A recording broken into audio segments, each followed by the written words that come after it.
Hi again then guys, and welcome to another Rivals match on Gran Turismo Sport in particular, and in this installment of Rivals we're pitting the three newest German GT class race cars in a head-to-head battle. Now when I say three, that's not all of the German race cars that are currently on the beta, because we also have the SLS AMG GT3. That car though is not going to be included because we already have that on GT6 and we're just keeping it to the three new ones: the BMW M6, the Audi R8 LMS and the Mercedes AMG GT. And for any who are perhaps new to this series, basically what we do is we take each individual car out on the track, we give it a quick rundown to see what it's like in its own right. Then we take the on-paper spec of the three vehicles and put it up against each other in a top trump style battle to see which one is the quickest around the track, but then which one, purely for the fun of it, is the best in terms of on-paper numbers. So, let's find out. First up then we have the new BMW M6 GT3 machine. Now this car is available in two forms currently on the beta, two different liveries. Personally I prefer the white one, it has that more classic BMW colour scheme to it, and the M6 is an interesting new addition to the Gran Turismo franchise. Not only have we never had an M6 race car before, but we've actually never had an M6 before, period, on Gran Turismo. It's a totally new machine. And of course the M6 is a very popular performance car from BMW, and on the road it offers a ton of straight line performance, effortless power, and it's more of a long distance GT machine rather than a track day special. So can a big heavy car cut it as a race car? Well, surprisingly, yes, it can, or perhaps not surprisingly, given how many larger machines there are in GT classes, such as the Bentley Continental and the Nissan GTR. They actually often make very, very good and even formidable machines around the track, and this is no exception. The M6 has very strong straight line performance, it's got a lot of power, and although it is reasonably heavy compared to some of the others, it's of course still within the bounds of Group 3 machines, and it's very competitive. As far as these three cars go, it's a little bit more beginner friendly than say the Audi R8, I would say, but it's not necessarily the most beginner friendly of machines. It's a little bit slippery and the size of the car doesn't really lend itself toward less experienced drivers, but all things considered, it's certainly not a difficult car to drive. What then about the newest racing addition to the Mercedes stable, the AMG GT? Well, the AMG GT has very big shoes to fill. The SLS GT3 is one of the best GT class race cars on Gran Turismo 6. Easily. It has an amazing price, great straight line performance, it's surprisingly easy to drive given that it has, in fully tuned form, almost 1,000 horsepower, and it's highly competitive. So this car's got a lot to live up to. Does it do that? Well, as far as tuning, of course we don't know yet because we don't have access to the full spectrum of tunes and upgrades which the full game will have. But what this car does have is a lot of power. In standard form, before you apply balance of performance, this is one of the most powerful Group 3 machines in its standard form, straight out of the box, in the garage.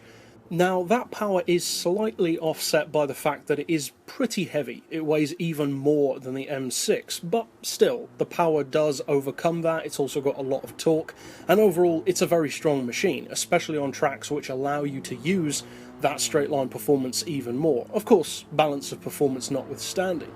So overall I would say that the M6 and the AMG GT are fairly similar. They're both more luxurious, heavier, longer distance front engine rear wheel drive GT cars, which are pretty natural rivals to each other. In this particular battle then, the odd one out is actually the Audi. So how does that car compare? Well, anyone who has watched my reviews for Audi R8 race cars, the Le Mans prototypes notwithstanding, knows that I don't have the highest opinion of these vehicles. They're certainly not slow, and with the right tuning and the right driving style, they can be really competitive, but straight out of the box, they can be twitchy. They can be slippery in a similar way to the NSX Super GT machines, and they're not always the most, well, competitive option. They can be, but they're not a dead cert, which you would, for instance, think of something like a Nissan GT-R or a McLaren 650S as being. Whether or not that's true is another thing entirely, but it's just not a car that most people would automatically assume is going to be the best on the grid. The fact is, though, the Audi R8 is a very strong race car in prototype and GT forms, and this is a very strong new addition to the range. It's got a pretty large engine, a 5.2 litre. It is mid-engine compared to the front engine layout of the other two, and that gives it a totally unique handling style and handling signature compared to both the M6 and the Mercedes GT. I would personally say, though, that at least from my time driving this car so far on the beta, it does feel more friendly, not necessarily beginner friendly, but more friendly in general than some of the previous versions have felt. Other people may disagree. I know a lot of people do love the R8 LMS anyway. This one for me personally, though, is a better step in the right direction than the previous ones have been for my personal driving style. So that's the breakdown of each of the individual GT class machines, all with their own unique signature, at least to some degree. But how then do they compare for on-paper spec? And which one, again, for the fun of it of course, is our winner? Well, let's go and find out. Well, as we lay out the numbers of the three cars, as we usually do, there are a couple of things which, as with any Gran Turismo Sport beta rivalry, we just don't have access to full information on, such as the price. So of course, you could either not give any car a point, or I personally opt to give them all a point. Why not?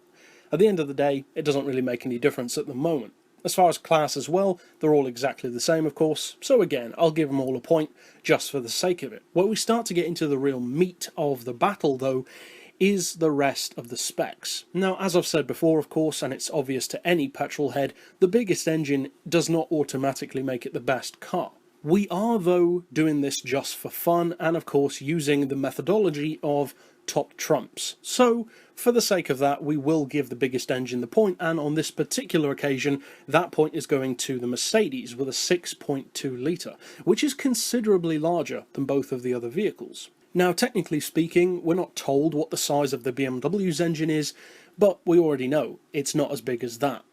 As far as power goes as well, the Mercedes also gets the point there. As I said, it is one of the most powerful Group 3 machines in standard form, but all three of these cars are among the more powerful of Group 3 cars. 609 horsepower, 607 horsepower, and 638 horsepower are all very impressive, and that puts all three of these vehicles in the higher echelons of the Group 3 class. As far as torque, though, and this I personally found to be quite interesting, it actually swings in favour of the BMW, with 575 foot-pounds, making it significantly higher than the Audi, not too surprisingly, but also, perhaps surprisingly, higher than the Mercedes, which has 549 foot-pounds. So not a massive difference, but a significant one. Nonetheless, as far as weight though, it does swing vastly in favour of the Audi, which is pretty good given that it also has more power than the BMW. That's a good combination to be working with. And with that weight of 1176 kilos, which is a lot less than both other vehicles, around 100 kilos give or take, that's a big advantage, a very big advantage for the Audi to have in its favour. The horsepower per tonne as well falls in favour of the R8 LMS because although it's not the most powerful, the weight is so much lower that it more than makes up for that disadvantage. And as always, of course, we do not award a point based on lap times because there are far too many variables involved, considering driver, track, tuning methods, all that kind of good stuff. But it is interesting to note that for me personally, with these cars on this track, the Beamer was actually the quickest of the three, and that personally surprised me. It didn't feel the quickest of the three to drive, and yet it was, by a pretty decent margin. It was over a second quicker than the Audi, and almost 0.8 of a second quicker than the Mercedes. Those are pretty good comparisons in favour of the M6. And that means that overall we actually have a tie between two vehicles, but coming in second place, or last in other words on this occasion, is actually the M6, ironically given that it was the quickest of the three, and that quite often happens in these rivals matches, but coming in joint first place is both the Audi and the Mercedes, with 4 points apiece to the 3 points of the BMW M6. But either way, they are all very competitive machines and probably are all going to be very popular when the full game is released. But that's it overall for this particular pick. Of course, there are plenty more like this to check out in the playlist at the end of the video. But for now, as always, thanks for watching.